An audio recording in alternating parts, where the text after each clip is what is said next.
ഹെയറിൽ വലിയ പരീക്ഷണങ്ങൾ നടത്താൻ ആഗ്രഹിക്കാത്തതും അതിന് മടിയുള്ളവളാണ് ഞാൻ.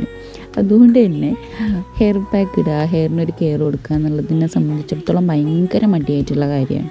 അങ്ങനെ ഇരിക്കുമ്പോഴാണ് ഞാൻ ഇൻസ്റ്റഗ്രാമിൽ ഒരു ഹെയർ പാക്കിൻ്റെ വീഡിയോ കാണുന്നത് കേട്ടോ.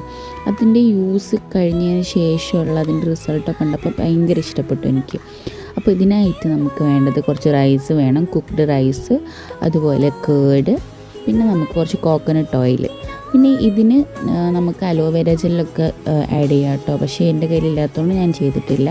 ഇത് നല്ലപോലെ ഫൈനായിട്ട് അരച്ചെടുത്തിട്ട് ഒരു 20 മിനിറ്റ് നമ്മുടെ തലയിൽ തേച്ചിടുക, മുടിയിൽ മൊത്തം സ്കാൽപ്പിലും മൊത്തം തേച്ചിടുക.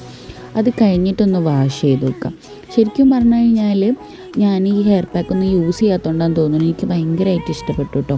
മുടി ഒരു ഫ്രിസിനെസ്സൊക്കെ മാറ്റിയിട്ട് നല്ല സ്മൂത്താക്കാനും മുടിയൊക്കെ നല്ല സോഫ്റ്റ് ആക്കാൻ വേണ്ടിയിട്ട് ഹെയർ പാക്ക് നല്ല രീതിയിൽ എന്നെ ഹെൽപ്പ് ചെയ്തു കേട്ടോ. അപ്പോൾ എല്ലാവരും ഒന്ന് ട്രൈ ചെയ്ത് നോക്കുക. Okay, bye guys.